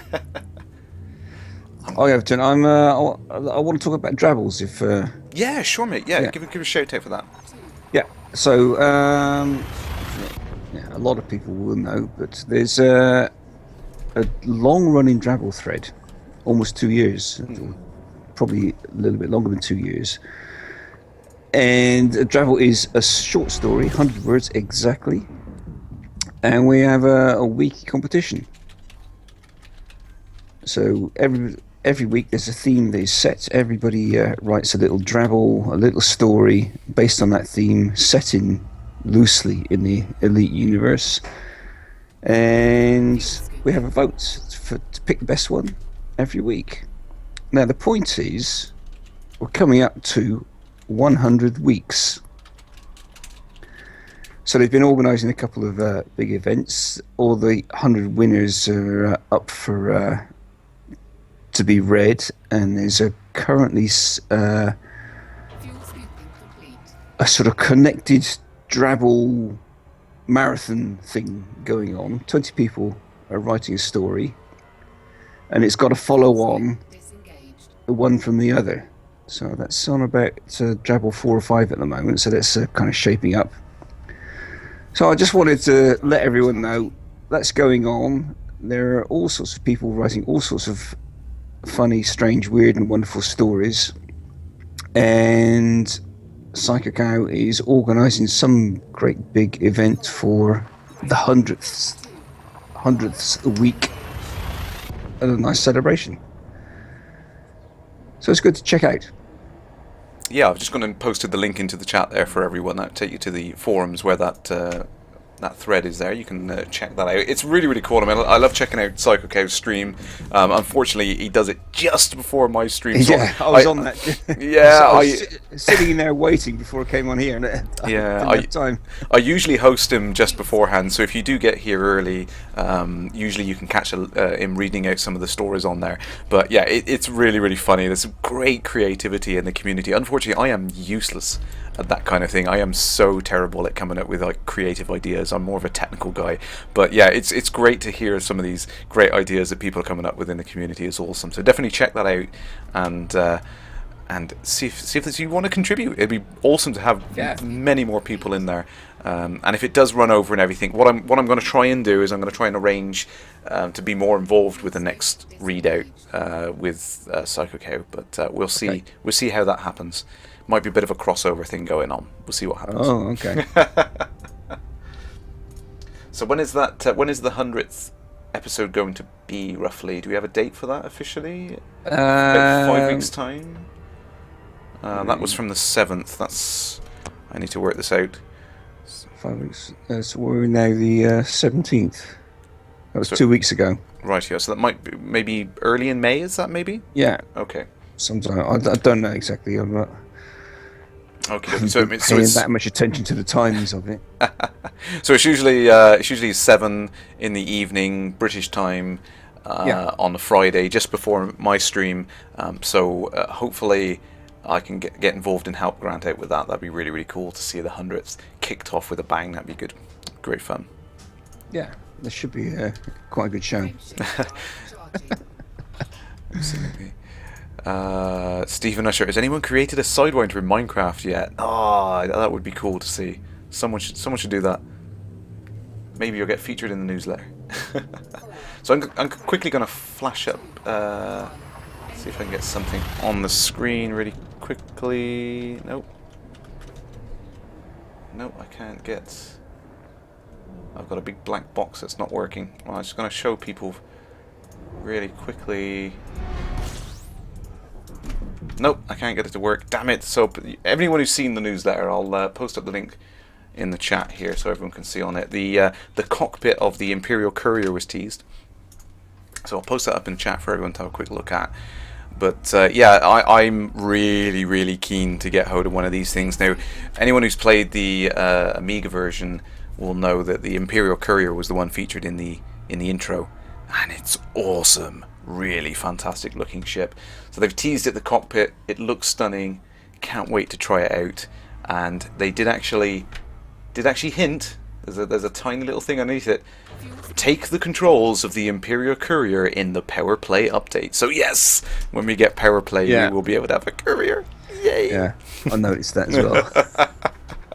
See, this is what I mean. It's like they've got all these little tidbits of information, all these things they want to share with us, and they're trying to just leak it out, get it past, I was looking through the newsletter and I thought, look at that and the cockpit, especially the one where it's the picture's taken from the back of the cockpit, looking at it over the chair, and you got that looks absolutely great. And you see that little sentence underneath. Yeah, but I was just dragged further down because it says Willkommen in Colm. Oh right, what's that? Gamescom. So my attention got kind of dragged right down, right down to the game show. I thought, oh yes, missed the subtle details. Well, I noticed it, but then that actually looks. Is that where it was? Oh, can you see it? Have you got that? The image of the yeah, the image, is that actually where it's held? Yeah, I've got the link there, pasted up. Well, you were there last year, so is that it, or see, this was the crazy thing. I didn't see a lot of the audience because we were in the room demoing to people left, right, and center. But that does look like that does look like the one area, the exhibition center. Yeah, so I think that's it. That looks like the one in Cologne, Germany we went to last time. I imagine it would be in the same place. God, it looks like a Magic the Gathering tournament. It's huge. It's crazy. It's great to see so many enthusiastic people though. Yeah. Huge hall full of nerds. My God. Matse, is the cockpit shot of the courier a hint towards walking around your ship? Well, you'll be able to do that eventually, but not Yeah. in power play. I doubt that's going to be in pair play. I can't wait So to be able to do it. That was always though. going to be a paid-for update, isn't it?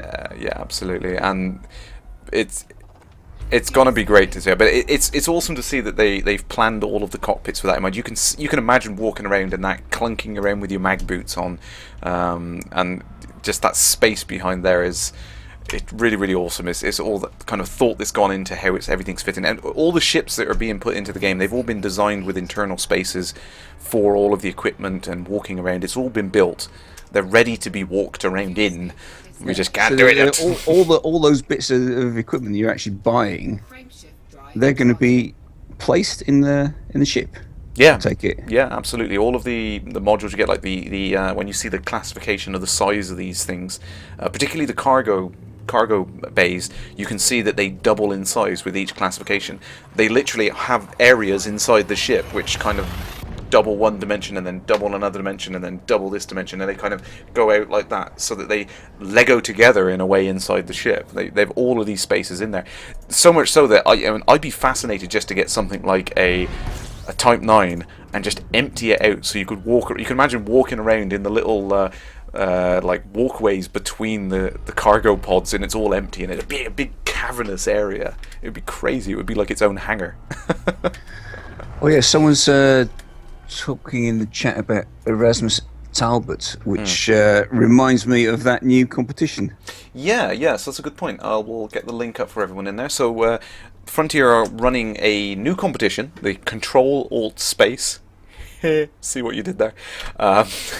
So the default bind in there, Control Alt Space, will bring up your debug cameras. So to go along with that, what they're saying is they are running a competition for the best short video done with the debug camera, and there's a couple of caveats. You've got to use the little piece of audio there from Erasmus, which is a minute long, but you can have up to 4 minutes on the video. I need to check. I would like to have a crack at doing this and make some cool video, but I need to check that I'm allowed to enter. I've been banned from so many. But yeah, it sounds really cool. So you can. Oh, give it to me. I'll make it. Go on then. Ian. I'll enter it. Oh, go on then.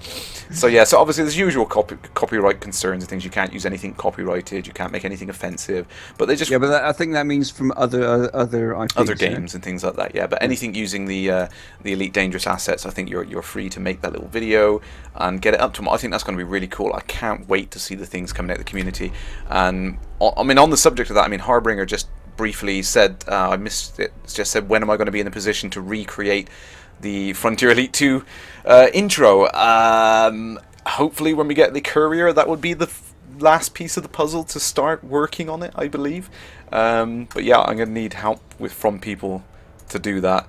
I don't think I'm going to be able to get this competition entered with a remake of the Frontier Elite 2 intro. It would be awesome if I could. I would love to do it. When does the competition end? Hang on, let's have a look.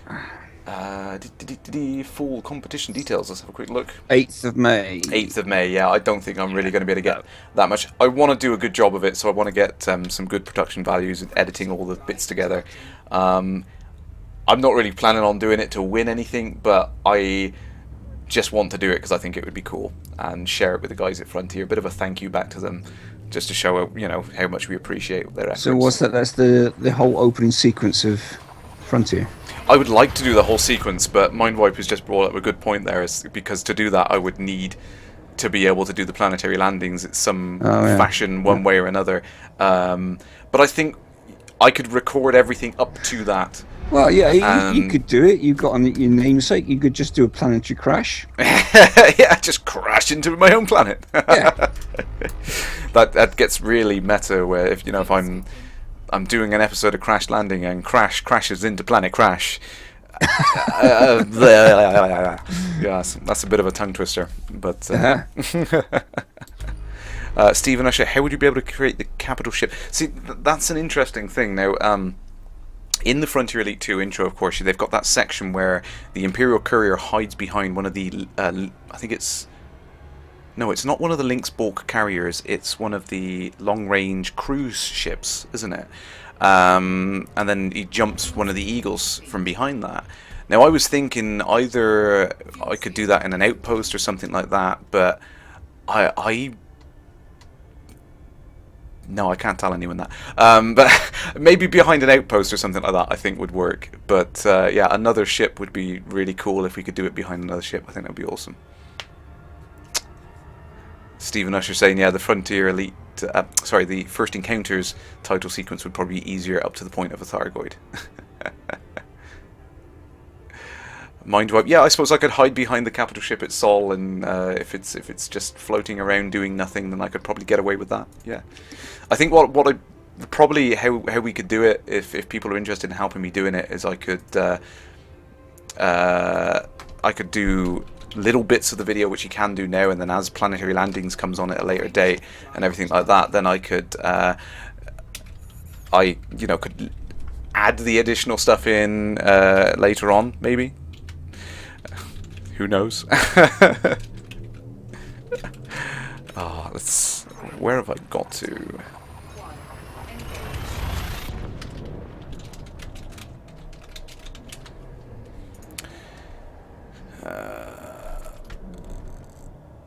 Yeah, might be able to do that. M. Hughes, good point. Space is mostly back. I'm going to do some frame by frame chroma keying to kind of layer in the features and composite it all together. I probably could do that. Fuel scooping. Mind wipe, yeah, cool. If you want to help out with that.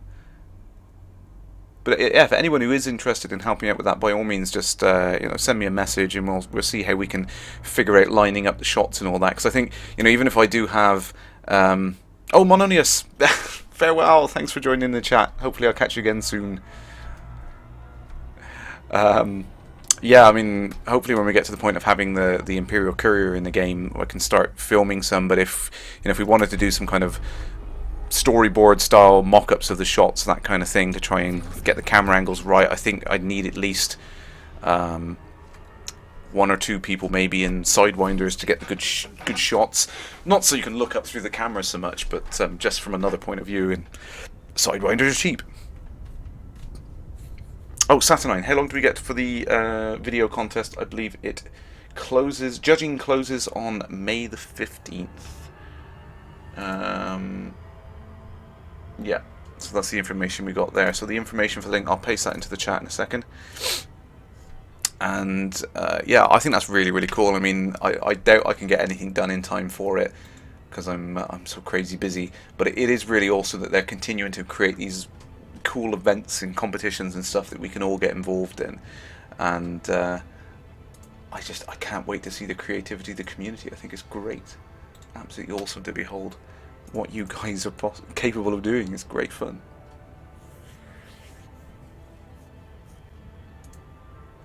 Oh, Saturnine, you do a lot of effects. Awesome. We might have to talk about this then. Dobbo, do Cobras have to be in in the outline skin? Oh, that would be the original Elite. We'd have to do the intro of that. That would be a lot easier. We'd just get the Cobra to spin around a few times. That'd be awesome. Mind wipe, yes, I know. We're going to have to blow up 2 eagles in the process.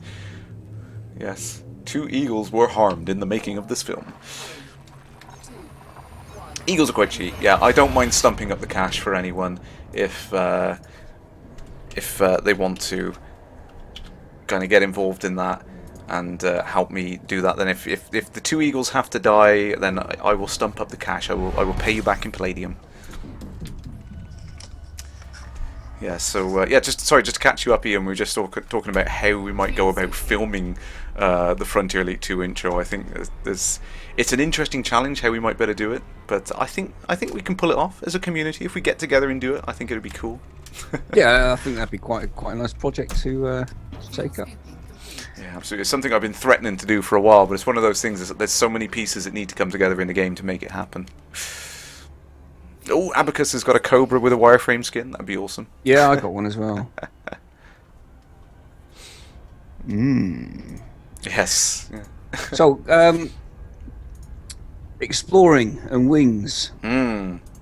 Yeah, this is something that I've been really concerned about how that works. Have you done a lot of co-op play exploration? Well, that's one of the things we were sort of trying out on this trip out to Rengor. We started off in one system and then forming up wings and going off. But I mean, the one I was in basically fell apart because one guy got himself killed, jumped in between two stars, overheated, and he was gone. And then an hour or an hour and a half later, I dropped out of it because I've been playing the game all day to try and get to the right place at the right time. So I was just having trouble with my neck and shoulders. So it's kind of my experience of it was that it was actually quite difficult to keep a wing together over a long period of time when you were just jumping. I know other people made a lot of jumps and got there quickly in a wing, so it's not an easy thing to organize and keep going when you're on a long trip exploring. Yeah. And certainly, as far as actually exploring in a wing, I haven't done that because I've had a ridiculously busy week, and I've actually only been able to get on, literally for an hour a night all week. Yeah. So I'm just like, I've got an hour. I'm going to play on my own, and explore a couple systems, and then off to bed. So, yeah, it's. The experience so far is, it's cool. We need to get ourselves a lot more practiced and a lot more organised with it because it's, tricky. Yeah, that was my concern when I was reading about it initially. I was like really excited with the idea that every aspect of the game was co-op and suddenly you can work together on everything. And then when I started thinking deeper and deeper about how exploration might work, I kind of imagined this problem of kind of leapfrogging each other, that if you can get on for an hour and I can get on for an hour and a half, and I play for a half hour longer, and then I'm a considerable distance away from you, a number of star systems, and then when you come back in the next day, we're separated again. It makes exploration really, really difficult. But the one thing I found was, the wing I was in, you're limited to the shortest. If you're going to go together, you're limited to the shortest range of whichever ship has got the shortest jump range. One of the people had a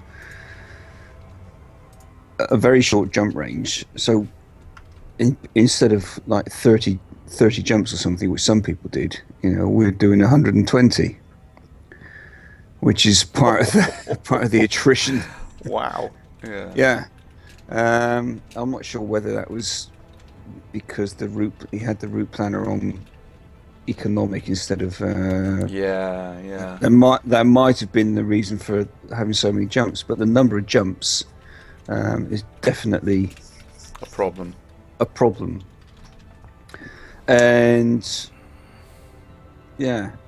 at the moment, the main cooperative thing is that we've got this 3D map, which we're building, and we can actually see it.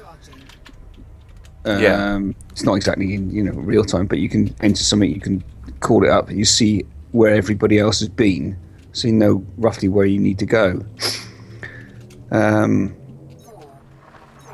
But it's not like I'm sort of on TeamSpeak or chatting to anybody when you're doing the Well, you can do, of course, but this week it's just been a little bit crazy. I've just had no time to actually sort of sit down and think, oh yeah, right, I'll chat and have a chat with Dobbo or whatever, and whilst we're both exploring different parts of this shape we're trying to find.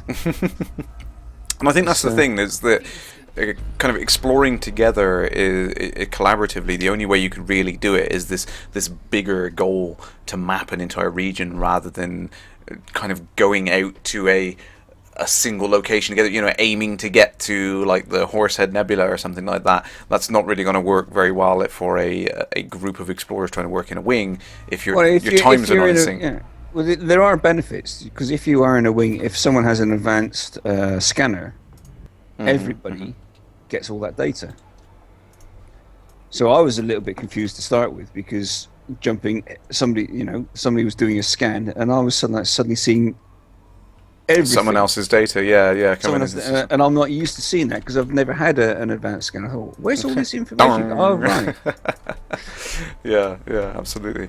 So it's got some interesting elements that allow it to be useful in that kind of respect if you're both in the same system and all that. But at the same time, it's really difficult to coordinate a bigger effort to do something. And I'm hoping that's something that gets a bit more love later on. Yeah, well, we've got to have in the first great expedition, we've got to have a chat about how to organise that because, you're limited to 4 people in a wing. Yeah. So, just say you're going somewhere and you've got 40 people. Now you've got to then organise 10 wings. Yeah, kind of. And at the moment, the way things have gone, we don't have, I'm not quite sure how many people there. There are about 6, I think. Oh, right. I haven't been online at any other time that other people have been online. So I don't know personally how that's worked. But this is one of the things we're actually interested in sort of having a go at and finding out. And then, we've got to try and think of some kind of organisational method that's going to help get it to work. Yeah. But yeah, no, it was an interesting experience, and we've learned that we're unorganised as far as that's concerned. Which is fine. That's why you try things out. You sort of think, oh yeah, well that doesn't work that well, so we've got to rethink our approach. Yeah, and that was a tricky thing. I mean, for the first great expedition, initially the idea was, let's go to the centre of the galaxy, and of course that got blown out of the water straight away. So you had to kind of change how you were attacking that problem and move on to a different goal. And it's frustrating, but at the same time, you just got to kind of find something that's fun to do, I suppose, isn't it? Like going back to what we said earlier on in the night. Yeah, well, it's just I'm enjoying it. Some people think I'm absolutely crazy, but I'm actually quite enjoying doing what I'm doing. It's mind-numbingly boring sometimes when this distance 8, 7 or 8 for to actually triangulate one star. Yeah. But together we are building up a picture of this kind of like fat sausage shape somewhere out in space that contains God knows what. We have no idea what it contains. I have to say goodbye very quickly to Gaming with Ian. Sorry if you've already gone. Chat's 30 seconds behind. Sorry. Good night. Thank you for joining in. Ecows10, who are we talking to? I am talking to the wonderful Ian Phillips, fellow moderator on the Frontier Forums. Good evening. Moderator, explorer, extraordinaire, traveler. What else? I don't know. Right, I'm trying to throw together something really, really quick here so I can share it with the guys in the chat. What I'll do is, because I should have been more prepared for this, but I wasn't expecting a lot of people in the chat tonight to be so interested in helping out with this project. But what I think I'll do is I will start up a thread, like we were saying, very quickly to do this video project and how we're going to go about doing it. And then anyone who's interested can initially just put their name in it, and then we'll start to gather interest and see who wants to do that. So let me just quickly get the link for you guys. Yeah, that'd be really cool, actually.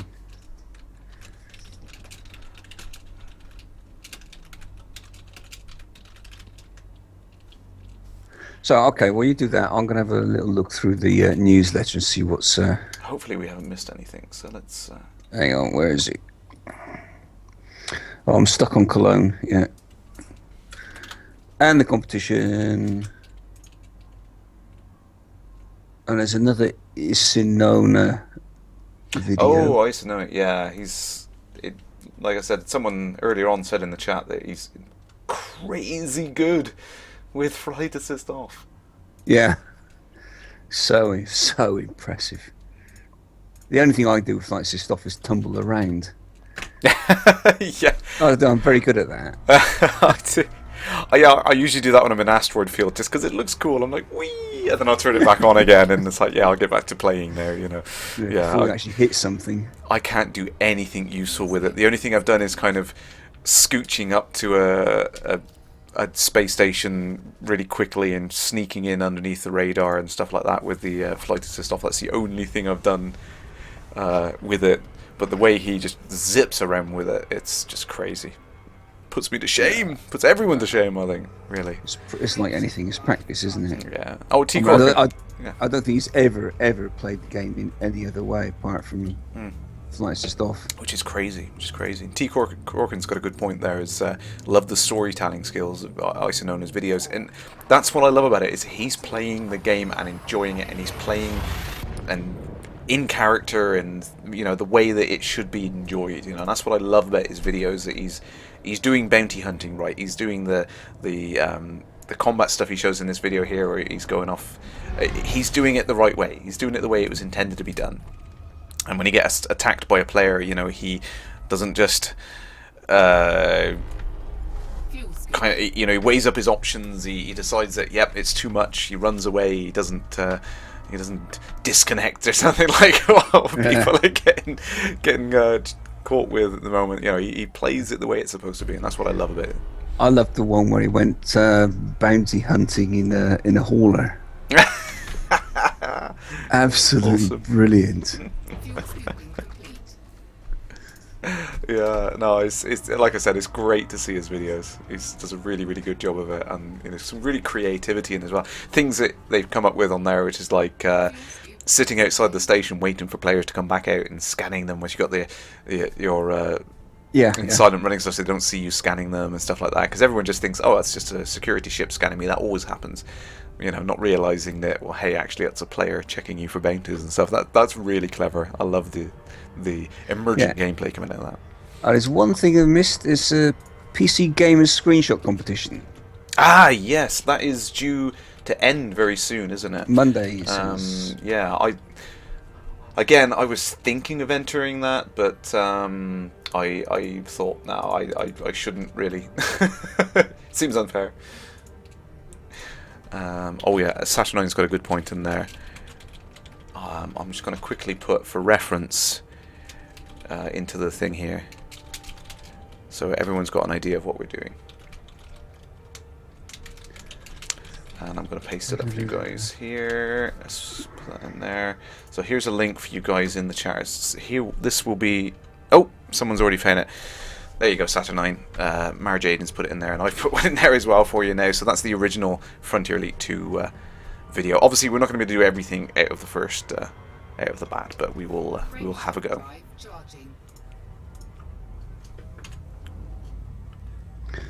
Oh, you've so got to get Chris to do the music for that.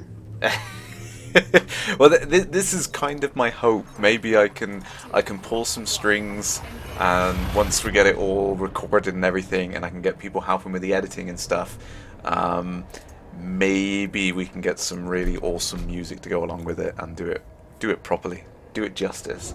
I think it's going to be one of these things where if we do it as much of the work as we can between us as a community, I'm sure I can convince some people to help us out to give it that final little bit of polish, I think. Yeah, well, the way they played it on that electric guitar in the first LaveCon.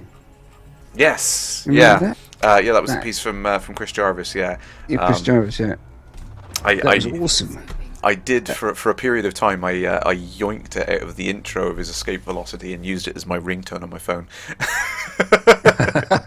It works so well. Yeah. XLG, yes, you are right. I need Uncle Art to do it. That would be absolutely fantastic. But we need to give the guy a chance to do it first. So if you want that, go and support him. Yes, absolutely. Get on that Kickstarter. Oh, there we go. Montux here's got a got a good link on there. Brilliant. Definitely get in there, check that out, support him. I want to see that made. I absolutely cannot wait for that to get redone. It's going to be absolutely stunning. And they, oh crikey, they are at 13.5 grand already, looking for 33 grand. So almost halfway to their total, which is pretty good considering they're halfway through the project deadline. And usually Kickstarters have a bit of a backup. You know, they kick up towards the end. So yeah, flatten out in the middle. So that's cool. I've ticked that on the list there. I definitely want that to happen. Oh my god, it's going to sound so awesome. So, oh, Caleb, farewell, Commander. Thanks for joining in tonight. Excellent. Oh, see, this is great. See, Dobbo, you can do some 3D titles. So that would be great. Cool. We'll have to see if we can layer in all the things. Of course, there's the title sequence as well. I forgot about that, didn't I? With the see, the question is, do we make it say Frontier or do we get it to say Elite Dangerous in floating letters? I don't know. We can work out all the details in the future. Well, Frontier was the game, so I think it's got to be Elite Dangerous. I think it's got. We've got to bring it bang up to date, and we make it look like the original, but bring it up to date. Oh, that'd be really great. So some of the other community corner things I think is quite funny. So this is some people would have seen the GIF that's in the thing. I'm going to put it up in the chat anyway. But if you've seen the newsletter, you've got the GIF in there of the asp fight shooting away. See, this was the thing that got myself and Adam Woods chatting away about things, and what caused me to go off and do that quick little Spectrum screen. I like that super elite. It just makes you think like, yes, I want that on the SNES. It's it's the 16-bit version. It would be awesome. It would be absolutely awesome. But yeah, I just thought, oh, I'm going to make a quick specky screenshot for him. Shiana's Geek, yeah, that's some of the. I think Shinrei was saying as well, was the idea of fading between the old game and the new game. Gradually kind of doing, and Dobbo's just said the same thing as well. Yeah, see, this is what I love. Let's see, I put the silly idea out, and you guys come up with all these great concepts and things that we can do to make it really, really awesome. That's great. That's what it's all about. See, I as much as I would love to do it myself, I don't think I could do it on my own, and it's great that there's immediate support from you guys in the community. That's what I love about it. It's really, really cool. Yeah, see, oh, sorry if you have missed that in the chat. Yeah, the chat's a pain in the backside. It tends to be about 30 seconds behind and constantly lagging, so I apologise for that. So it sounds like I've signed myself up to a whole lot of extra work, haven't I, Ian? Yeah. Not that I'm not currently the busiest person on the planet, but oh, so much to do. So I think I better get to organising that soon, and it's coming up to that time of the evening. Well, I'm afraid. I don't know. I think what you could do is just put the idea out, and then just kind of pull a few strings or orchestrate it. Just let someone else. Yeah. If you love something, you must learn to let it go. That's right. You've got the idea. You want to see it happen. Yeah. You don't necessarily have to do it all yourself, but what you can do is just be the leader in it and let everybody else do all the work. Sounds good to me. That's yeah, it works. But well, I mean, the thing is, I probably am not going to be able to afford an Imperial Courier as much as I would like when it comes out in Power Play, but I'm sure there's going to be someone out there who's going to have enough money for an Imperial Courier. Well, you I can be one of the disposable eagles. I mean, I don't mind getting blown up just for the fun of it. Executive producer, yeah, he's got it there. I will sign up to anything Elite Base, yes, and yes, Mrs. K is not going to see me this side of Christmas, yeah, but then she's probably fine with that. I won't be disturbing her TV, so. Yes, yeah, but as I was saying, looking at the time, I'm afraid it is coming up to that time when we must wrap things up. I'm sorry, because I was really enjoying chatting to you guys about this, and I think we'll have to continue with it in the forum thread. So let's quickly pop that up again in case anyone did miss it. We'll put it in the thread there, and I will try and add more detail into that and catch up. Yeah, all you need to do is recruit someone who's good at making videos, and there you go.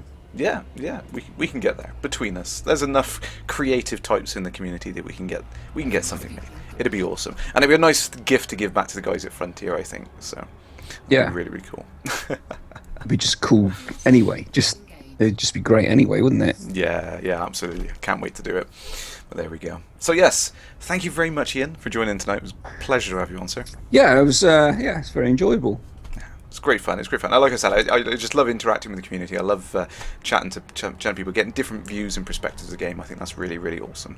But so thank you very much for that. And for everyone who's tuned in tonight, thank you so much for all of your comments, suggestions, and chat and everything like that. Like I said, it's really, really awesome to share things with you guys. So thank you very much for joining in. Yeah. So don't forget that idea, right? When you got to give this back to Frontier.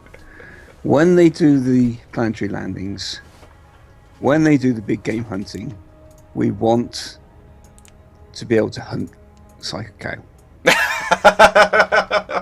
Next time I'm in the office, I will let them know that. Just mention it to Michael Brooks. I'm sure he'll be for it. Oh, I guarantee that. I can imagine the smirk on his face now as I'm talking to him. Absolutely. But yeah, I will put that forward. So thank you very much, everyone. Thank you. If you want to contribute to the show, you get in touch any way you want to, Twitch or Twitter, email me, contact me on the forum, any way you want to do it. If you want to be in on the show and share your thoughts and opinions on the game, things you want to see in the future and stuff like that, please do get in touch. I love to have people on the show talk about their thoughts on the game. But until next time, Commanders, see you in the void. Yeah, good night, everyone.